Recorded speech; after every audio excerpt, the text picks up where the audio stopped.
Gang, my hope for you today is that you come away from this podcast episode with a newfound inspiration to do what you gotta do, to set prices where they ought to be, to consider going further up the value ladder, and to reframe the thinking in your accounting firm to the very most important things. That is what this exercise achieved for me. And I'll tell you the story of the biggest transformation I ever led for any accounting firm and how it all ties back to this. Very vague, I know. Come on in, let's talk about it.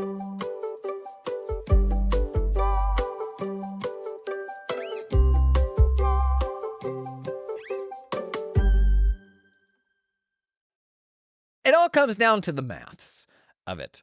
And whenever I start talking like profitability maths, people are like, "Doy," like that. Their first reaction is, "You think I'm an idiot?" And then I get about 20% into it and they're like, "I don't believe you." Because none of us want to admit to be, to not like understand like, yeah, dummy, you increase prices. You find a new, more profitable service. Of course you make more money. But I'll tell you a story that's probably going to feel relatable to a lot of you. So in my last firm, it was an 80-year-old tax firm, and it came with all the baggage you would expect with a legacy firm. After buying out a couple of the partners, I built a CAS practice, but we still had like kind of the relationships of 80 years of good old boy accounting firm, like is really what it was. And all those folks that you brought with you that you're kind of helping out, nobody kind of had the gumption to make those hard decisions and cut loose some of those not profitable clients. And I ran the numbers, and by client headcount, at this stage we had just shy of 2,000 clients. Something like 75% of clients by it was 80% of clients by headcount accounted for about 10% of revenue. And inside of tax firms, especially tax firms that have been around for a while, I actually think that's the norm. You have a huge spectrum of types of people that you serve. At this stage, I had built a CAS practice. It was about $1.5 million or so in revenue. And most of those engagements, our biggest one was around $350,000 a year. But the minimum for an engagement in our CAS practice was like 15 to 20 grand. And in a tax practice, where you're doing everything from itty bitty 1040s to, business tax prep, comparatively, those are really big projects. So when we started doing that bookkeeping work and building that CAS practice, these were much larger, or I should say, much higher revenue projects than more of the volume work that the firm was used to. And that's part of what led to this inequality where you had a huge percentage of clients by headcount amounting to less than 10% of our revenue. And it was the old adage of there not being a willingness to walk by $100 bill on the sidewalk. Why wouldn't we just do one more? Like this is how we make our good money. Like we pick up these little 1040s, we knock them out in 30, 40 minutes, you charge $400 for them. Why wouldn't we do those until the end of time? Well, the problem is, for every one of those there's another one that goes, 2x over budget and you're never going to make your money back on that. Or they get a notice and it takes, 8 hours to solve that notice in the winter, and those people don't have the money to pay for 8 hours of your time. But also just the collective attention span of an accounting firm, I think, will always follow where the inputs are going. Whatever people are working on inside of your firm will be the focus of your firm. And that might go without saying, but there's ways to manipulate that to pull you in the direction of what you actually want to do. And one example of that was when I outsourced our lowest level bookkeeping work in the CAS practice, the projects that weren't super profitable, but we still had to get that work done one way or another. We carved out part of that business, outsourced it to a group, and overnight, like the perspectives of the things that we were focusing on became completely different. They were higher level things. They were, how do we add more profitable services to these engagements where we do bookkeeping, but we would really rather be doing all these other things that the client will pay us better for? If all my team is doing is bookkeeping, their focus is going to be on bookkeeping. Likewise, if your client list is made up of a huge list of these like small inconsequential engagements, it's just going to take up a big percentage of the attention span of your firm. And if your goal is not to be a mill for those types of projects, then we shouldn't be doing them. There's firms whose goal is to be that, to be the 1040 firm. And honestly, it has never been a better time to be a 1040 firm. But I will say, it's hard to be a 1040 firm and all the other things. And I think that's probably the bigger trap. I say 1040 firms like these are the small individual tax returns inside of US firms. There's versions of engagements like these 1040 projects all over the place, from like once a year bookkeeping jobs that are not worth the headache. There's going to be a firm out there, a bunch of firms, who will make a killing doing that thing, being that tax return mill, being that bookkeeping mill for those small projects. I do think you can still build a profitable firm around that stuff. But to do that and all the other stuff and be getting more into like higher margin services, it's very hard to do all of those things. And so I found myself in a place in my firm that many of you may find yourselves in, either with partners who don't see eye to eye with you, or maybe you are the one rolling the boulder up the hill right now, the upstart professional that's got it all figured out because you've listened to all 364 episodes of Jason, Don't Call Me Daily, and you go running back with that every week, and you're like, oh, guys, I got this great idea. And they're like, just shut up and go do a tax return or something. Maybe that's you. That was me for a decade. So I can definitely relate to that. And what ultimately got like the stakeholders I had to work with over the hump on this, and it was my partner, and it was the partners that I had bought out that were still kind of around and still had some of those relationships and weren't going to be jazzed if we just wholesale started cutting people. What got them around to my point of view was math. And these are decades-long professionals. And it's not a sexy thing. It really isn't. But I hope after this episode, you go and you actually do the math of that hard thing you're considering doing, because the math is so motivational. Not because I can then take that spreadsheet cell and go buy a Lamborghini or something like that, but it puts into perspective how hard we have made our lives by not doing hard things. And that next hard thing might be a 15% bump instead of a 10% bump. Cutting some of those clients that are itty bitty and you know you're not actually making any money on them at all. When you see how juicy this is, it changes the perspective of the things that you focus on in your firm. So let's get into this. I'm telling you, whenever I walk somebody through this, it starts with them being insulted. Like, why do you have to explain math to me? Quickly evolves into, I don't believe you. And then usually ends in like, I'm confused and I'm going to have to actually go run that spreadsheet for myself to actually believe what you're doing. But then they don't. And that's where I want you to like think through what you're doing this year end, put some numbies down, because if everybody can actually see those numbers and imagine the life on the other side of those numbers, whether it be, maybe it's just more profitability, but I think for most of us, it ought to be more calm. It ought to be, I can make the money I'm making now in X% less of the time. Like that's what we want to get to.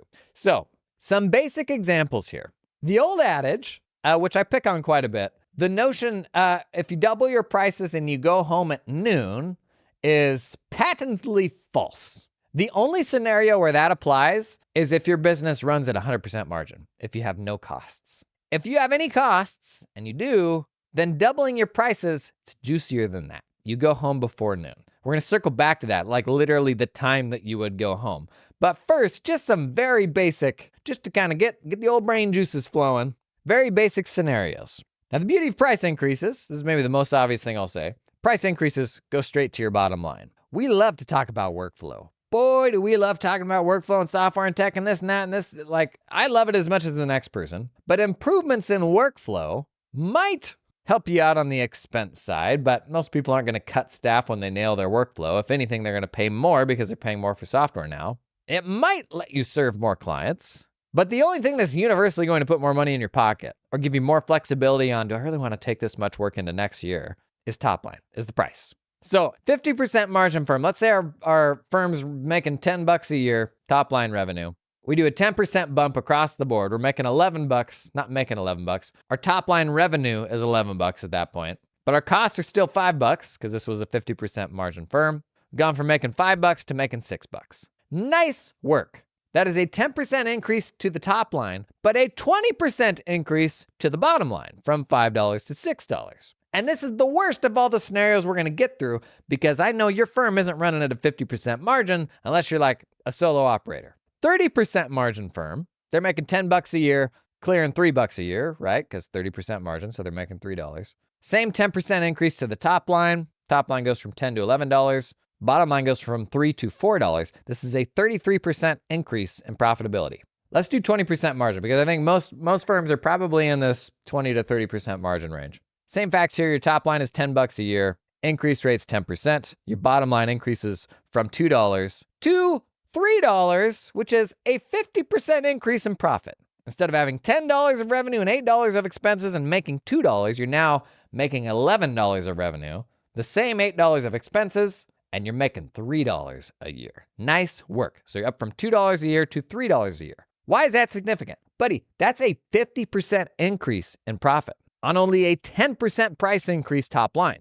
People pay 10% more for things every day. That's not a shocking number. Like, that is a very conservative price increase. But you know what is not like small and inconsequential? Making 50% more. That's life-changing. Like, not only on a financial basis, but consider the flexibility that could give you over how many clients you actually want to take into next year. That's a fundamentally different way of living your entire life if the profitability of your company increases by 50%. Now, that's at a 20% margin with a 10% increase. Couple other examples. Let's do a 30% margin firm example. Let's say we're feeling aggressive and we want to bump prices 20%. And then I'm going to bring you back to the story of my firm where we actually bumped it just over 30%. We're going to increase prices 20%, well within what firms can do with a straight face and lose virtually no clients, in my experience. That price increase takes you from being a 30% margin firm to being a 42% margin firm.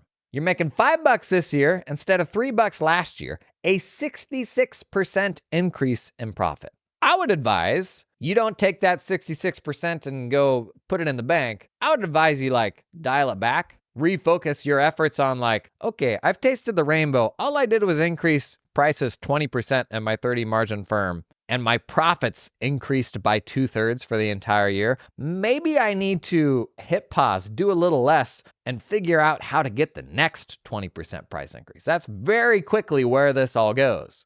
And inside of my firm, when we were at this sort of tipping point, where it was after my first full year in ownership, and I stressed on everybody, we just got to make some hard decisions. We need to do some of the hard things that have been deferred that people have been unwilling to do. It was kind of the product of folks being near retirement, so they're not making the hard decisions that maybe they otherwise would have been willing to do if they were going to be in the business for another decade. But I'm we got to rip some Band-Aids off. And what we ended up doing was on our cheapest 1040s, we increased prices as much as 100%. We basically went from not having minimums to saying, we're not going to touch any of these for less than, I can't remember, $600 or $800 or something like that. And for some of these returns, that was over doubling the price. Now, the minimum price increase that anyone got in the firm, with the exception of some of our just big contracts, which were priced pretty good to begin with, the minimum that any of our tax clients were increased was 20%.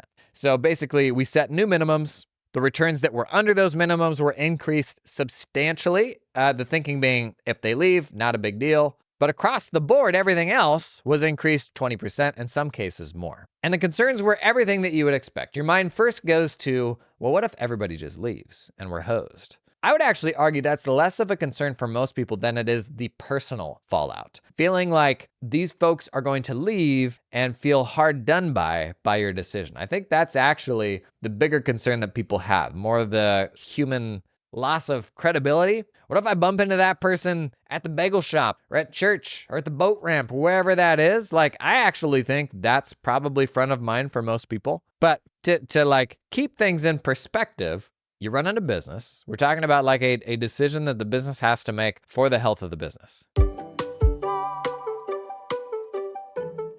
This episode is sponsored in part by LiveFlow. You see the demo day we did on YouTube yet? LiveFlow dashboards.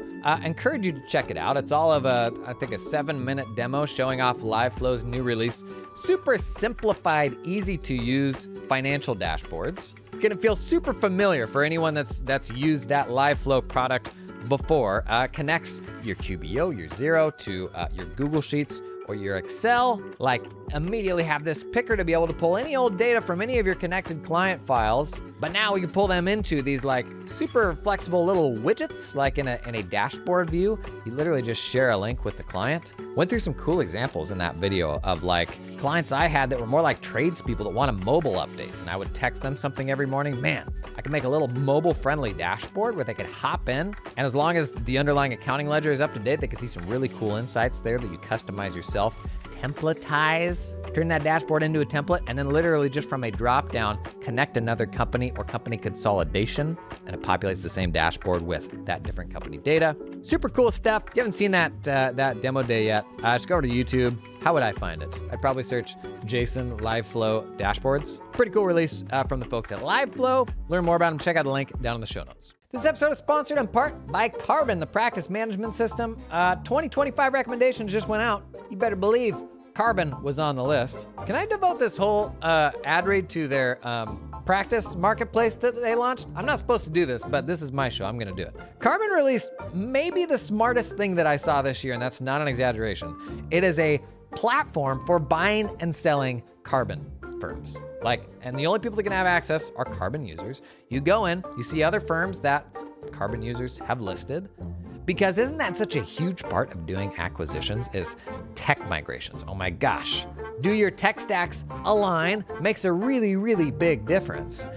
And Carbon can make a pretty compelling argument as a result of this that your firm might literally be worth more if you put it on Carbon. That's what makes this so smart to me. Especially if we think about all these firms aging out. And everybody's like, I'm not gonna touch it because the tech stack's awful. If a bunch of these firms modernize their systems, came to Carbon, think about the marketplace that opens up when all the other firms there can see what they're doing. And the notion of merging those things just got way easier. Even on the back end, they've got some cool ways to either combine those practices or continue maintaining them as two separate instances of Carbon. Super, super smart stuff. To learn more about Carbon, check out the link down in the show notes. A really interesting thing that fired up so many neurons in my head to there's an entirely different way to communicate renewals and proposals and all that.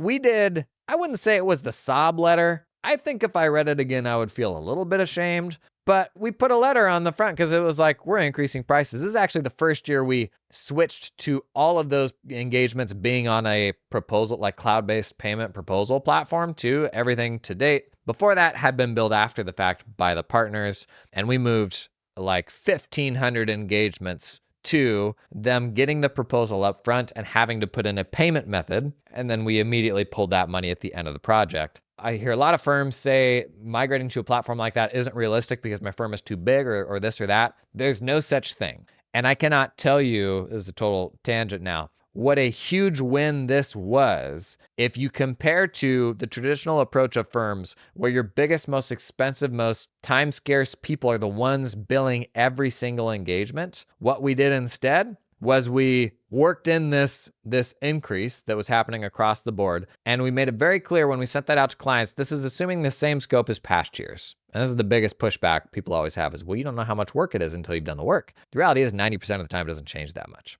So we would send out the proposals assuming the same work. And if the final work came in within a percentage range threshold of what we expected, then it would get auto-billed immediately on completion. And because they had to accept that proposal and provide their payment information up front, we could immediately pull those funds on completion. It eliminated AR. It vastly simplified all the admin related to that. But if it went outside the range of what was expected, and we were pretty generous here, it was it had to be maybe over 130% of kind of what we'd budgeted for time. So if there was something that came up, then we would hit pause and we would go and say do we need to revisit scope, or did we have a new person that was working on this project? Was there something fundamentally different about the project where we need to revisit that proposal? That happened in less than 5% of scenarios. It ended up being 3.5% of engagements where we actually had to stop, reassess what we were charging them, and then move on. We were much less granular about who's paying what than we were in the past. We were looking at it as a portfolio of work. And at the end of the day, you could split hairs and try to make things as fair as possible for everybody. Or you can say, we can actually just not do all that, save ourselves a bunch of time and headache, and come out and actually make the same money in the end, because on a portfolio basis, the top line and the bottom line, we still have control over, and we know where that'll come out. So we sent out the letter, and the letter, among other things, said, we're having to increase prices fairly substantially. This was kind of maybe not quite coming out of COVID. This was maybe a bit into COVID, where it was like the new tax legislation was still relatively new. You had all the COVID stuff, and we're like, here's the thing, this stuff's just more work than we thought it was going to be. Ever since the last tax law change, we've been doing more work, and we thought it would get better, and it's just not. We're having to put more time into every project. But in there, we said, we're having to part ways with a good number of clients because we just don't have the bandwidth to help as many people as we used to, and because it's hard to hire accountants. And then we hit them with a big old juicy price increase. And I say that with a heavy heart. I don't know, like that this was not a Scrooge McDuck type situation. This was like the business lost profitability several years, and our folks are burning the heck out, ourselves included. We need a better path forward, and we just did it. Because there wasn't an alternative that me and my partner and like the most important people in the firm, like there was no alternative where we weren't going to pay the price for that. That wasn't sustainable for us, so we just had to do that. So we put this letter out to clients, and the overwhelming response was, I'm so happy I'm on the list. Thank you. And to be met with gratitude in the face of doing the scariest thing that you've ever done, increasing prices on a bunch of clients. This was something like 1,800 projects or something like that. To be met with gratitude more than anything else rewired my brain a bit to realize, boy, there's a lot in the messaging, in the communication, in the framing of not kind of getting too big for your britches and being like, you should be so happy to work with us. But when they came to me and they said thank you, it made me realize, oh, they are appreciative of working with us. Like, we're not just order takers. And they probably should be thankful that they're on our client list because we do really good work. In fact, by having the stones to do this and work with fewer clients and charge our worth, we're actually ensuring that we can do a great job for these people going forward. And that actually feels really good. And if I had bit out, that's probably a bleeper, right? And not done the hard thing, we wouldn't have taken as good care of people going forward. Like, we just wouldn't have, because we wouldn't have had the bandwidth.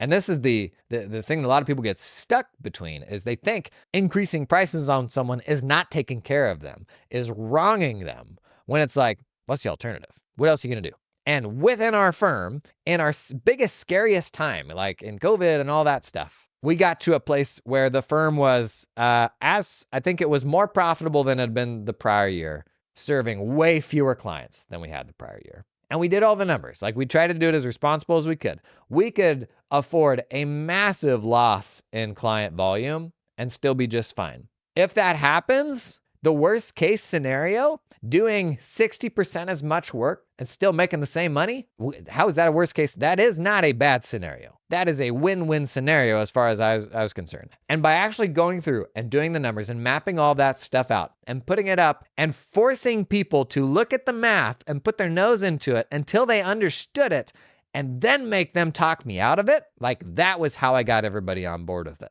And it's like insulting, like, to put the math in front of smart, intelligent people, and they will say, I know.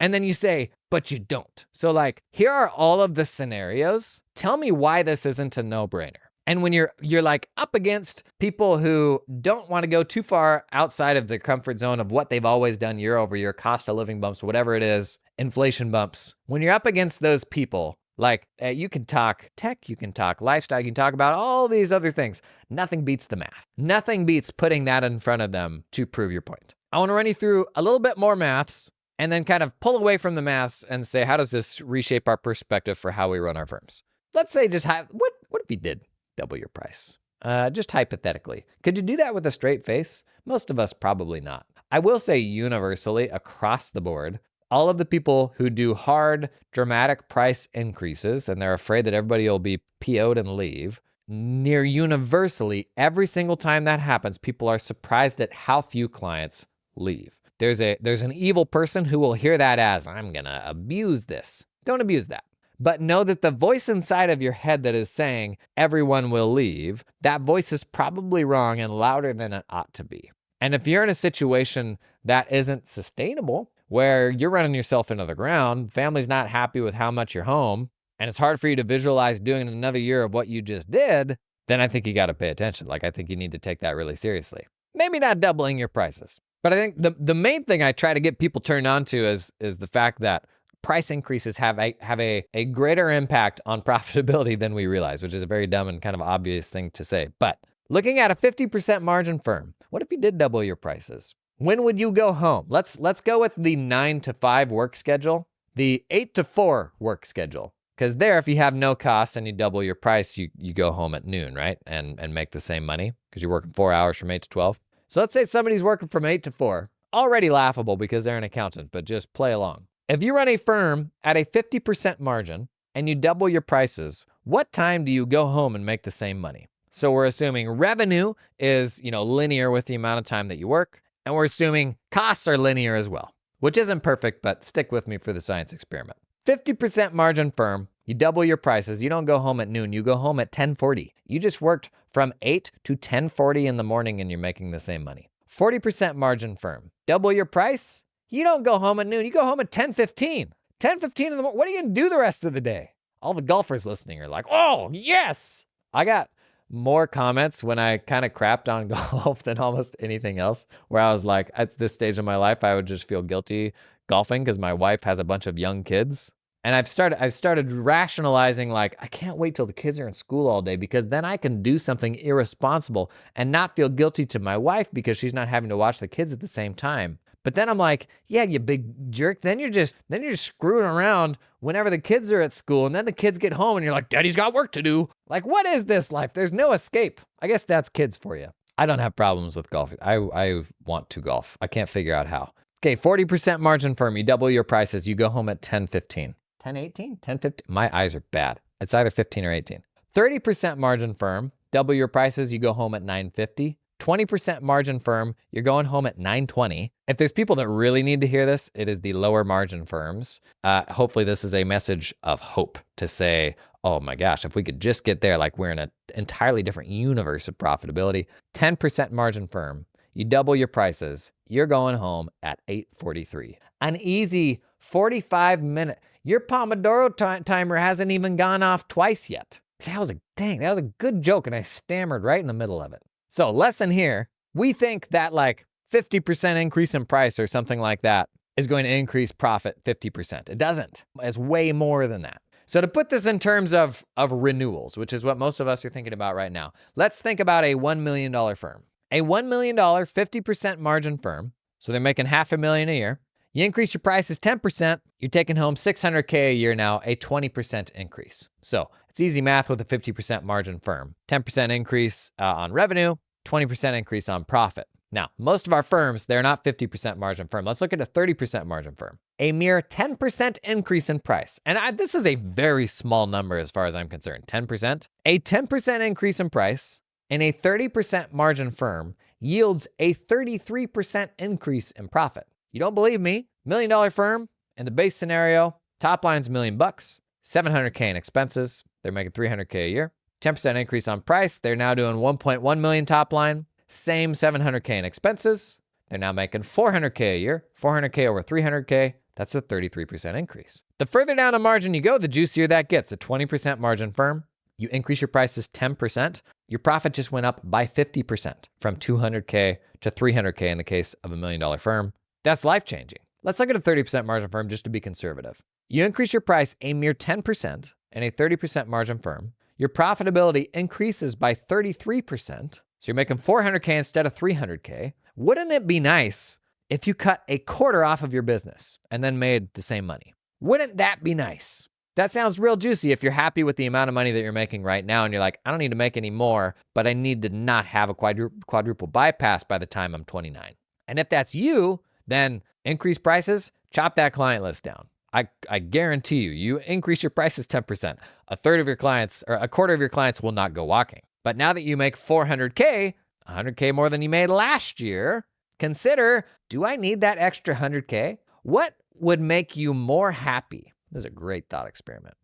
What would make you more happy? Another $100,000 on top of your $300,000 that you get, or 25% of your time back? I would argue 25% of your time back at that threshold. And we have to keep this in mind as accounting firm owners. This is a very extremely privileged thing to say, but a lot of you that listen to this are extremely privileged, like I am too. The amount of money we can make running accounting firms, I actually think people are very bashful about this because you just sound like an a-hole talking about how much money you do make. And in some ways, it's a problem. It's actually a blocker to getting more people excited about the possibility of running their own firm. But there's no way to say it out loud that you just don't sound like an a-hole, right? At this level of income, we're talking 300 grand a year. For most people, that next 100 grand isn't going to unlock a whole lot as opposed to the time that you can get back. And like beyond a certain level of wealth, like financial wealth, I think wealth actually becomes not how much money do you have, but how much control do you have over your time?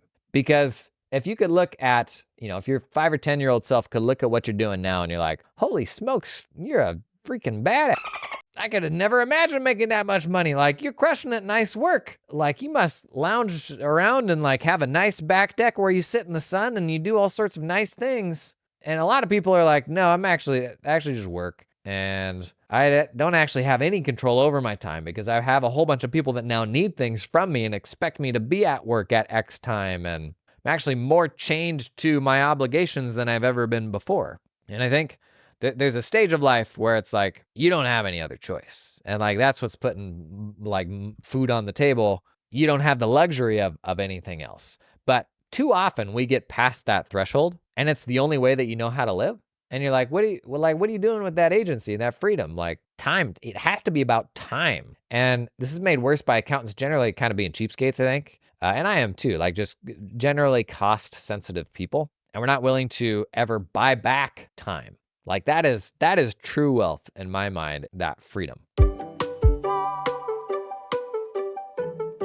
This episode is sponsored in part by TeamUp, who helps you hire talented accountants in the Philippines directly. You're paying the humans to work for you. It's as simple as that. Something I had great success with. I had 4 folks working for me in the Philippines by the time I had sold my firm. Let me tell you the stuff that's just kicked off at TeamUp just this last week. A firm in Georgia looking for a senior accountant. They're turning to TeamUp. TeamUp then deploys their recruitments in the Philippines. They've got on-site recruiters there that are pulling in talented people. Gang, if you don't know, regional firms, Big Four, everybody has big old accounting offices in the Philippines. Like, there are very talented folks over there. Another firm kicked off a search for a tax accountant. Oh, it's another one for a tax accountant. Just kicked off. Then another firm from Texas looking for a bookkeeper. I don't think I ever made any tax hires. I hired a bunch of folks for my cast team from the Philippines. But I don't know, there's this weird perception that like offshore folks can only do the junior entry level stuff. Like, no, anybody you can hire for, like any role you can hire for in the US, you can also hire for in the Philippines. Made a ton of sense for me. If you haven't done it before, you're gonna have a bunch of embarrassing questions. Go to TeamUp. They've dealt with all this stuff before. Stop trying to figure it out yourself. There are 2 offshore staffing providers I promote in my content, and every time someone tells me they use them, I say, how did it go? And these 2 are still in my content because they're doing a great job for people. That's a better filter than I ever had when I was trying to make hires offshore. If you're thinking about it, check out TeamUp down in the show notes. Today's episode is sponsored in part by Client Hub. It is practice management season. You know that. You're looking around, am I on the right platform? When it comes to picking a PM, Client Hub says it comes down to the 4 C's: capabilities, client experience, clarity, and community. Today, we're talking about community. You know I'm a big old fan of community. But is your PM platform? Are they into community? Are they excited about the profession? Do they participate in community events? Client Hub, it's a small startup that was co-founded by a former firm and top 100 pro advisor who knows a thing or two about accounting firms. When you adopt Client Hub, you don't just get a practice management system, you become part of a community. As part of Client Hub, you can ask questions, get advice, share your perspectives, all with a welcoming community of small firm accounting professionals like you. It's not cold, lifeless SaaS. It's a service the Client Hub delivers that's more than just software. Learn more about Client Hub. Check out the link down in the show notes. Okay, client firing math, because I think this is what a lot of us end up being afraid of. If I do increase my prices, how many people can I afford to lose? Let's just go straight back to that last example. A 30% margin firm that does $1 million top line a year, they increase their price 10%, and their bottom line increases to 400 grand from 300 grand. So how many clients can you afford to lose? 25% of your clients can walk. Are 25% of your clients going to walk on a 10% price increase? Never in a million years. Now, 20% price increase, maybe some people start leaving at that stage, but still, I mean, I've talked to people that have done 20 to 30% and not a single person leaves. So it probably comes down to other things like how tactfully did you communicate it? Were they already annoyed before you did the price increase? But even at a 20% price increase for a 30% margin firm, in this case, increases your bottom line from 300K to 500K. That's a 66% increase. In that scenario, you're going a little more aggressive and saying, let's increase by 20%. What percentage of them then have to leave for you to go backwards? Almost half. You're making 500K now instead of 300K. 2/5 of your client base have to leave. And if they did, what a worst case scenario to have. Talk about a silver spoon business problem, right? Now, one last math consideration here. We've been talking about the value ladder on this podcast, how most firms are too concentrated around the middle of the value ladder. You have one flavor of dog food that you sell to a whole bunch of people, and there's people on your client list who would happily go deeper and pay you more, but we don't deliver services to capture that. And if we actually went down the value ladder more people would find you who wouldn't otherwise know you exist. Because if all you do is work for your clients, and that's the only people that ever get to have a peek into your expertise are the ones that are on the client list, then you're surely not optimized for reach, for people finding you. If you don't share any of this value online, if you don't ever prove the fact that like you are really good at what you do and ever go out and talk about that, have any like free resources on your website, stuff like that, then nobody's like, I won't say nobody's ever going to find you, but you're not optimizing for the best people finding you, right? And the profitability of our firm, what people are willing to pay is a product of who is the client roster. So you're not going to get to the very best client roster if you're not out there putting out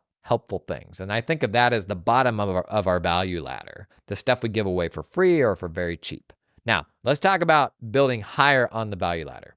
If you have, let's say, beyond 20% of your client base in your most premium offering, then you haven't found your premiumist offering yet. And to be really clear about what a new offering would be, my bar for that is it has to be twice the price per input of anything else that you do.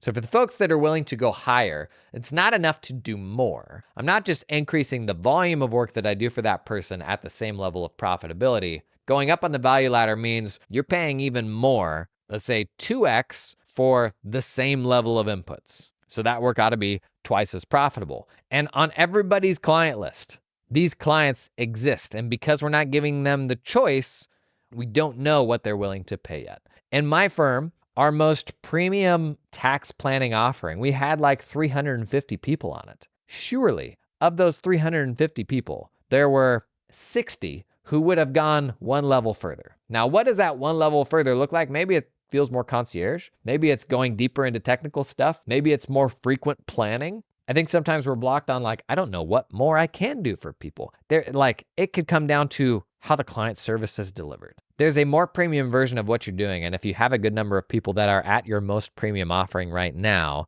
like I had hundreds of people, you can go more premium than that. Now, make sure that it doesn't just consume your most scarce people's time. This is a big trap in bookkeeping practices where you're like, yeah, we're going to start doing advisory. And your most senior people who are already super, super time constrained now just have to sit on all these meetings and you just have even less of their time available. We're not looking for that. It's oftentimes this next rung of the ladder that actually redefines what becomes normal for your firm. You find that first client who will pay you top dollar to do tax planning, and you're like, holy smokes, I can't believe they're happy to pay me this much money. I guess I can see it because we're going to save them a bunch of money with this planning. Or it's this client that will pay you a bunch to do some tech advising or walk them through their financial statements each month. And you're like, okay, well, I can see how they could tie this back to profit drivers to their business. And so if they actually understand all this, that is helpful for them. You can literally run them through this math exercise that we're doing right here, right? And they will pay top dollar for that. In your evolution as a firm owner and an advisor, it's usually those clients who will pay for something that you almost can't believe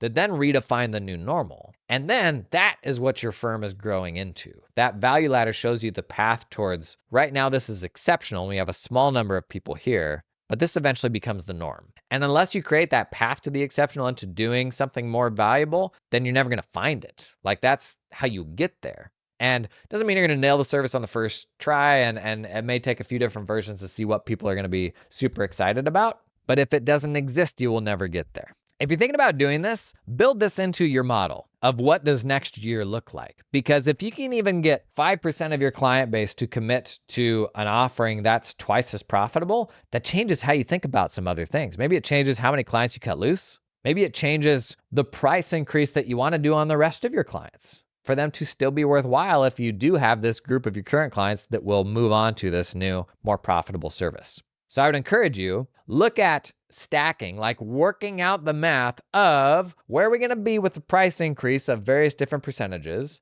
but then even stack that with where are we going to be in total if we roll out this new service line that we're considering that we think some people will bite on. Not everybody. It can even be a very small percent, 5% or less. But how can that build into like our overall model for what next year's looking at or looking like? And as you're looking at that, I do like the real life weighing of, do I want more money or do I want more control over my time? What does wealth look like for me? If you're in a spot where the mortgage payment and the private school and all that stuff is like, you're on the ragged edge, wealth is going to feel like more money probably. But if you're at a place where you're feeling pretty good, then wealth is control of your time. I love working as much as the next guy, as much as the next sweaty entrepreneur bro. But what I want more than anything else right now is more control over my time. Hopefully I have insulted you before bringing you around to like, yeah, okay, maybe I do need to think about this more. Because on the surface, you can see why people that you present this to are going to be like, yeah, no, I get all that. I understand it. And it's like, oh, really, do you? Then why do you not have the gumption to make this hard decision that we're kicking around and taking too long to just commit to, right? And I think an interesting thing happens when you really get your head around this and you zoom out and you look at the firm as a whole as kind of your own coach, where this is easier to do when you're looking at other people's firms because it's not your own stuff. But if you zoom out and you look at the whole business, you start to see what actually matters is all the things that are going to drive price. And I'm sorry to say it, but workflow doesn't matter. Your tech stack doesn't matter. All the things that we geek on and we pride ourselves on and that we want to work on, they matter. But where do they show up in this calculation, really? You know, a better workflow that's going to save you 20% of the time that it takes to do work. Maybe you fully utilize that and you do 20% more client volume. Okay, now you can do 20% more of whatever your profit is. If you're making 100 grand a year, like great, now you're making 120 grand a year. But that pales in comparison to what can be price drivers. And this is where the conversation of specialization always comes in, because the best example of this is in $100 million offers, where it's like 4 different versions of pricing. And it's like, one is blah, blah, blah guide for salespeople, $60. Exact same guide, but for sales leaders, $600. Same thing for equipment sales leaders, and that's like $1,600. And then same thing for like some industry equipment sales leaders, $6,000. The training is the same, but people will go and buy the $6,000 one when that applies to them. And it doesn't matter if it's right or wrong. Like, that's the way that the world works. And when you pair that with the fact that most of what people consume these days are algorithmic, and you have to be specific even to find people, for anyone to even see the things that you post online, then the very obvious choice is like, if I can get a little bit more specialized, then that $800 tax return can be a $1,000 tax return. That $600 month-end close can be an $800 month-end close. And when you reframe this profitability math and how much opportunity there is then to say, I'm not a bookkeeper. I'm a bookkeeper for taxidermists. I'm not a tax pro. I'm a tax pro for pool boys. And it's not because you're going to throw out your client list overnight. It's how you're going to bring in your next client who will pay 30% more because you have that specificity, because you just eliminated a bunch of substitutes in the eyes of the client because they're like, oh no, this person works with me, with folks that do what I do. I can tell you my firm, like, this calculation caused us to put massively more investment into the client experience, into getting a little more white glove, because we found that just a little bit more effort to be hands-on with clients would increase their willingness to pay by so much. And it was not time-consuming stuff, and it was not things that needed to be done by expensive technical people. It was like, can you drive out to my house and pick out my stuff? Like, pick up my stuff for me? Can you run out to my office and so that I can sign this thing in person? Like when I'm between appointments? Like little, like kind of like white glove sort of things like that make a world of difference for people because their perception of the service we're delivering to them, and their level of happiness with it comes down to the few touch points they have with it. And the degree of their understanding of the technical things, it's virtually nothing. And so all the other stuff, which is such a small percentage of the engagement, that's actually how they build their willingness to pay you. And so if you think about all the time that goes into a month-end close or preparing a tax return, what percentage of time goes into the doing of the work versus the delivering and the coordinating with the client? So much more goes into the doing of the work when that's not what people are paying for. I mean, they are, but they aren't. Like the way that they set their willingness to pay, their perceived value that they're getting comes from all the touch points. You can make an argument like yes, there are things that you can just do blatantly wrong that will create problems for them, and then you lose that client. But to put no thought into the packaging and the delivery and how we communicate and all that stuff, when that's actually what pisses people off and makes people leave firms, is not returning phone calls, not being available, being over capacity, and all those things kind of falling off, it led our firm to think a lot more seriously about having people hands-on that were responsive, that could get back to clients right away, that could make them feel taken care of, who are on standby to like go and run out and do that errand for the client, like something, going above and beyond. And then the next time you're doing like a 20% price increase, they're like, I will never leave you. Like I understand this. If you need this for your business, I'm your ride or die. Does that apply in this situation? I'm not actually clear on what that expression means, but you get the point. Okay, go out and do some maths. And as we're like thick into tech season and like rebuilding our tech stack for next year, keep the old eye on the ball. Are you posting on social media right now? Is anybody finding you who wouldn't otherwise find you? Is that new tech experience going to heighten the client experience? And is that taking a priority? Or are we just thinking about our own workflows, which do matter, but unfortunately aren't going to be the biggest drivers of what people are willing to pay you? Gang, thanks for coming and hanging today and putting up with a whole bunch of maths. This was a big ol' unlock for my firm, as dumb as it sounds. I'll see you in the next one.